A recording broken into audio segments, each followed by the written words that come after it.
ನಾನು ಒಂದಷ್ಟು ವಿಡಿಯೋಸ್ ಹಾಕಿದ್ದೆ. ಆ ವಿಡಿಯೋಸ್ಗೆ ನನಗೆ ಒಂಥರ ವಿಚಿತ್ರವಾದ ಕಾಮೆಂಟ್ಸ್ಗಳು ಬಂತು. ಆಮೇಲೆ ಒಂದೇ ಥರದ ಕಾಮೆಂಟ್ಸ್ಗಳು ಬಂತು. ಅದರಲ್ಲಿ ಮುಖ್ಯವಾದ ಕಾಮೆಂಟ್ ಏನಂತ ಅಂದರೆ, ನೀವು ನಿಮ್ಮ ತಂದೆಯ ಹೆಸರನ್ನು ಹಾಕ್ಕೊಂಡಿದ್ದೀರಾ, ಆ ಹೆಸರನ್ನು ತೆಗೆದು ನೀವೇನು ಮಾಡಬೇಕು ಮಾಡಿ, ನೀವು ಏನಾದರೂ ಮಾಡಬೇಕು ಕೆಲಸ ಅಂತ ಅಂದರೆ ಆ ಹೆಸರನ್ನು ಫಸ್ಟ್ ತೆಗೀರಿ, ಯಾಕೆಂದರೆ ಅವರಿಲ್ಲದೆ ನಿಮ್ಮ ಅಸ್ತಿತ್ವ ಇಲ್ಲ ಅಂತ. ನಾನು ಇದನ್ನೆಲ್ಲ ಮಾತಾಡೋಕ್ಕೆ ಇಷ್ಟಪಡಲ್ಲ, ಆದರೆ ನಾನು ಮಾತಾಡಲೇಬೇಕಾದ ಪರಿಸ್ಥಿತಿ. ಯಾಕೆಂದರೆ ನಾನು 10 ವರ್ಷ ಇದ್ದಾಗಲೇ ನಮ್ಮ ತಂದೆಯವರು ನನ್ನ ಜೀವನದಿಂದ ಆಚೆ ಹೊರಟೋದ್ರು. ಇವತ್ತು 24 ವರ್ಷ ನಂತರ ಸಹ ಅವ್ರನ್ನ ನಾನು ಹುಡ್ತಾನೇ ಇದ್ದೆ. ಎಲೆಕ್ಷನ್ ಟೈಮಲ್ಲಿ ಕರಿತಾ ಇದ್ರು, ಅವ್ರು ಕರೆದಾಗ ನಾನು ಹೋಗ್ತಾ ಇದ್ದೆ. ಮನೆ ಮನೆಗೂ ಹೋಗಿ ಅವ್ರು ಗೆಲ್ಲಿ ಅಂತ ಎಲ್ಲರಲ್ಲೂ ಪ್ರಾರ್ಥಿಸ್ತಾ ಇದ್ದೆ, ಅವ್ರನ್ನ ಗೆಲ್ಲಿಸಿ. ಆವಾಗ ನಾನು ತುಂಬ ಒಳ್ಳೆ ಮಗಳಾಗಿದ್ದೆ, ಆದರ್ಶ ಮಗಳು. ಎಲ್ಲರಿಗೂ ನಾನು ಬೇಕಾಗಿತ್ತು, ಯಾಕೆಂದರೆ ಎಲ್ಲ ಅವ್ರ ಇಷ್ಟಂಗೆ ಕೆಲಸ ಮಾಡ್ತಾಯಿದ್ದೆ.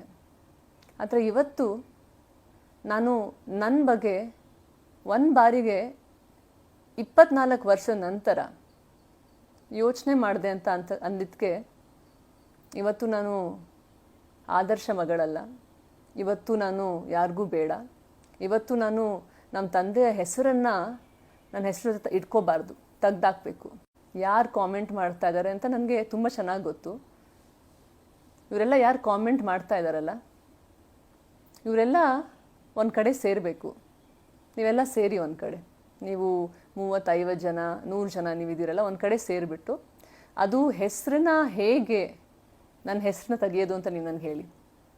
ಯಾಕೆಂದರೆ ಹೆಸರನ್ನ ತೆಗಿಬೇಕು ಅಂತ ಅಂದರೆ ಆಧಾರ್ ಕಾರ್ಡಲ್ಲಿ ತೆಗಿಬೇಕು, ಪಾಸ್ಪೋರ್ಟಲ್ಲಿ ತೆಗಿಬೇಕು, ಬರ್ತ್ ಸರ್ಟಿಫಿಕೇಟಲ್ಲಿ ತೆಗಿಬೇಕು. ಈ ಹೆಸರನ್ನ ಹೇಗೆ ಮಾಡಿಬಿಟ್ಟು ತೆಗಿಬೇಕು ಅಂತ ನನಗೆ ನೀವೆಲ್ಲ ಸೇರಿಬಿಟ್ಟು ಇದು ಹೇಳ್ಕೊಡ್ಬೇಕು. ಈ ಹೆಸರನ್ನ ತೆಗೆದುಬಿಟ್ರೆ ಈ ಸತ್ಯ ಹೊಟ್ಟೋಗುತ್ತಾ ಅವ್ರು ನನ್ನ ತಂದೆ ಅಂತ? ಆ ಭಗವಂತನ ಇಚ್ಛೆಯಿಂದ ಅವರ ಮಗಳಾಗಿ ಹುಟ್ಟಿರೋದು ನಾನು. 24 ವರ್ಷ ಮುಂಚೆ ನನ್ನ ಜೀವನದಿಂದ ಅವ್ರನ್ನ ತೆಗೆದುಬಿಟ್ರಿ. ಆದರೆ ಇವತ್ತು ನನ್ನ ಹೆಸರು ಜೊತೆ ಅವ್ರ ಹೆಸರಿದೆ ಅಂತ ಅದನ್ನು ನೀವು ತಡ್ಕೊಳಕ್ಕಾಗ್ತಾ ಇಲ್ಲ. ಎಲ್ಲರೂ ಹೇಳ್ತಾರೆ, ನೀನು ಏನು ಮಾದರಿ ಆಗ್ತೀಯ ನೀನು ಪ್ರಪಂಚಕ್ಕೆ, ನೀನು ಎಂಥ ಮಗಳು, ನಿನ್ನ ತಂದೆ ತಾಯಿನೇ ಅರ್ಥ ಮಾಡ್ಕೊಳಕ್ಕಾಗಿಲ್ಲ, ನಿಮ್ಮ ತಂದೆಗೆ ದ್ರೋಹ ಮಾಡ್ತಾ ಇದೆಯಾ ಅಂತ. ಆದರೆ ನಮ್ಮ ತಂದೆ ತಾಯಿ ಮಾಡ್ತಿರೋದು ಸರಿನಾ? ನೀವು ಯಾರಿಗೂ ಮಲ್ತಾಯಿ ಚಿಕ್ಕಮ್ಮ ಅಂತಾರಲ್ಲ, ನಿಮ್ಗೆ ಯಾರಿಗೂ ಅವ್ರಿಲ್ವಾ? Step mother, step brother, step sisters ಅಂತ ನಿಮ್ಗೆ ಯಾರಿಗೂ ಇಲ್ವಾ? ಯಾಕೆಂದರೆ ನನ್ನ ಸ್ಟೆಪ್ ಸಿಸ್ಟರ್, ನಮ್ಮ ಚಿಕ್ಕಮ್ಮನ ಮಗಳು, ಅವಳು ನಮ್ಮ ತಂದೆ ಜೊತೆಲಿ ಇರಬಹುದು, ಇದ್ದಾಳೆ ಅವಳು 20 ವರ್ಷದಿಂದ. ಆದರೆ ನಾನು ಅವಳ ಸ್ವಂತ ಮಗಳು, ನಾನು ಇರೋಕ್ಕಾಗಲ್ಲ. 20 ವರ್ಷ ಮುಂಚೆ ನನಗೆ ಹೇಳ್ದೆ ಕೇಳದೆ ಬೇರೆ ಒಂದು ಕುಟುಂಬನೇ ಕಟ್ಕೊಂಡ್ರು. ಶ್ರೀರಾಮಚಂದ್ರನ ವನವಾಸಕ್ಕೆ ಕಳಿಸ್ತಾರೆ ಕೈಕೇಯಿ. ಆ ನೋವಲ್ಲಿ ದಶರಥ ಮಹಾರಾಜ ಸತ್ತೋಗ್ಬಿಡ್ತಾರೆ. ಭರತ ರಾಮನ ಚಪ್ಪಲಿನ ಅವನ ಸಿಂಹಾಸನ ಇಟ್ಬಿಟ್ಟು ಪೂಜೆ ಮಾಡ್ತಾನೆ, ಇಲ್ಲ ನೀನೇ ರಾಜ ಅಣ್ಣ ಅಂತ. ಕೈಕೇಯಿಗೆ ರಾಮನೇ ತುಂಬ ಇಷ್ಟ, ಆದರೆ ತನ್ನ ಒಂದು ಮಗಂಗೋಸ್ಕರ ಈ ಕೆಲಸ ಮಾಡ್ತಾಳೆ. ಆದರೆ ಇಲ್ಲಿ ನನ್ನ ತಮ್ಮನೂ ನನ್ನ ಸ್ಟೆಪ್ ಬ್ರದರ್, ಅವನು ಭರತೂ ಅಲ್ಲ, ನನ್ನ ಮಲ್ತಾಯಿ ನಮ್ಮ ಚಿಕ್ಕಮ್ಮ ಅವರು ಕೈಕೇಯಿ ಅಲ್ಲ, ನಮ್ಮ ತಂದೆ ದಶರಥರಲ್ಲ.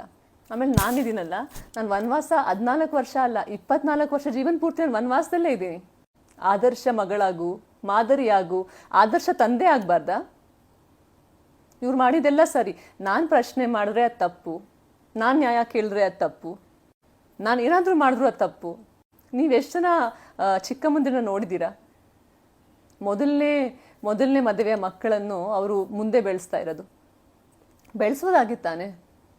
ನಾನು ಒಬ್ಳು ಮಗಳಲ್ವಾ, ಅವ್ರಿಗಿಂತ ಮುಂಚೆ ನಾನು ಇದ್ನಲ್ವಾ ಇಲ್ಲಿ, ನಾನು ಬೆಳೆಸ್ಬೋದಾಗಿತ್ತು. ಒಂದು ಆದರ್ಶ ಮಹಿಳೆ, ಆದರ್ಶ ತಾಯಿ ಆಗೋದಾಗಿತ್ತು, ಅವರು ಆದರ್ಶ ಚಿಕ್ಕಮ್ಮ ಆಗೋದಾಗಿತ್ತು.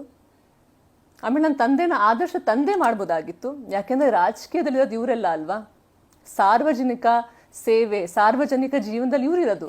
ಇವ್ರು ಎಂಥ ಮಾದರಿ ಮತ್ತೆ ಸಮಾಜಕ್ಕೆ? ಇವರಲ್ವಾ ಒಂದು ಎಕ್ಸಾಂಪಲ್ ಸೆಟ್ ಮಾಡಬೇಕಾಗಿರೋ, ಉದಾಹರಣೆ ಕೊಡಬೇಕಾಗಿರೋ ಜಗತ್ತಿಗೆ ಇವರಲ್ವಾ? ನೀವೆಲ್ಲ ಹೇಳ್ತಿರಲ್ವಾ ನಿಮ್ಮ ತಂದೆ ಜೊತೆಲಿರು ಅಂತ. ಹೇಗಿರಲಿ, ಈ ಪ್ರಶ್ನೆಗೆ ಉತ್ತರ ಕೊಡಿ. ಹೇಗಿರಲಿ, ಯಾವ ತಂದೆಗೆ ನನ್ನ ಪ್ರಶ್ನೆಗಳಿಗೆ ಉತ್ತರ ಇಲ್ವೋ, ನಾನು ರೀಚ್ ಮಾಡೋಕ್ಕಾಗಲ್ವೋ, ಅವ್ರ ಮನೆಗೆ ಹೋದರೆ ಅವ್ರು ಪೊಲೀಸ್ ಕರೀತಾರೆ, ಅವರ ಪ್ರಶ್ನೆಗಳು ಕೇಳಿದ್ರೆ ನಂಗೆ ರಪ್ಪ ರಪ್ಪ ರಪ್ಪ ಅಂತ ಹೊಡಿತಾರೆ. ನಾನು ಏನೋ ತಪ್ಪು ಮಾಡಿದೆ ಅಂತ ಹೊಡೆದಿಲ್ಲ ಅವ್ರು ನನಗೆ, ಬರೀ ಅವ್ರನ್ನ ಮಾತಾಡ್ಸೋಕೆ ಹೋದ್ರೆ ಅಂತ ರಪ್ಪ ರಪ್ಪ ರಪ್ಪ ಅಂತ ಹೊಡೆದ್ರು. ಯಾಕೆ ಸೇಟ್ ತೀರ್ಸ್ಕೊಂತ ನಾನೇನು ತಪ್ಪು ಮಾಡಿದೆ ಅಂತ?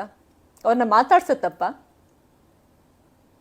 ಏನೋ ಕೇಳಿದ್ರೆ ನನ್ನ ಮೇಲೆ ಡಿಪೆಂಡ್ ಆಗಬೇಡ, ₹1 ನಿಂಗೆ ಕೊಡಲ್ಲ, ನೀನು ಭಿಕ್ಷೆ ಬೇಡ್ಕೊಂಡು ಜೀವನ ನಡೆಸು ಅಂತ ತಂದೆ ಜೊತೆ ಹೇಗಿರಲಿ ನಾನು? ನಿಮ್ಮ ನನಗೆ ಹೇಳಿ, ಯಾಕಂದರೆ ಈ ಪ್ರಶ್ನೆಗಳು ನಿಮ್ಮದು. ಯಾಕಂದರೆ ನಾನು ನೇರವಾಗಿ ಮಾತಾಡ್ತೀನಿ. ನನ್ನ ಹತ್ರ ಕಳ್ಕೊಳ್ಳೋಕೆ ಇನ್ನೇನೂ ಇಲ್ಲ, ನನಗೆ ಯಾವುದು ಭಯನೂ ಇಲ್ಲ. ಯಾಕಂದ್ರೆ ನನ್ನ ಜೀವನದಲ್ಲಿ ಎಲ್ಲ ಕಳ್ಕೊಂಡಿದ್ದೀನಿ. ನನ್ನ ವನವಾಸ ನಿರಂತರವಾಗಿ ನಡೀತಾನೆ ಇದೆ, ನನ್ನ ಮೇಲೆ ಸೇಟ್ ತೀರ್ಸ್ಕೊಳ್ತಾನೆ ಇದ್ದಾರೆ. ಆಮೇಲೆ ಎಲ್ಲರೂ ಹೇಳ್ತಾರೆ ಒಳ್ಳೆ ಉದಾಹರಣೆ ಆಗು, ಒಳ್ಳೆ ಉದಾಹರಣೆ ಆಗು. ಹೇಗೆ ಉದಾಹರಣೆ ಆಗಲಿ ನಾನು?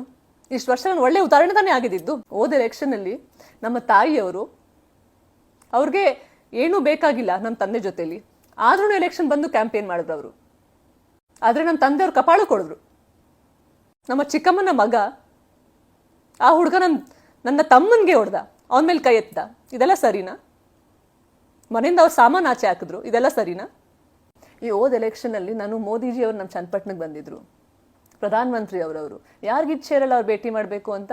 ನಾನು ವರ್ಷ ವರ್ಷ ವರ್ಷ ಇವ್ರಿಗೆ ಯಾವಾಗ ಕರೆದ್ರು, ಎಲ್ಲೆಲ್ಲಿ ಕರೆದ್ರು ಕೆಲಸಕ್ಕೆ, ಎಲ್ಲದಕ್ಕೂ ಹೋಗ್ತಾ ಇದ್ದೆ, ಎಲೆಕ್ಷನ್ ಕ್ಯಾಂಪೇನ್ಸ್ಗೆ ಎಲ್ಲ. ಈ ಸತಿ ಮೋದಿಜಿಯವ್ರು ಬಂದಾಗ ನಾನು 1000 ಸತಿ ಬೇಡ್ಕೊಂಡೆ, ಅಪ್ಪ ಪ್ಲೀಸ್ ಅಪ್ಪ ಒಂದ್ಸತಿ ಭೇಟಿ ಮಾಡಿಸ್ಬಿಡಿ ಅವ್ರನ್ನ ಅಂತ.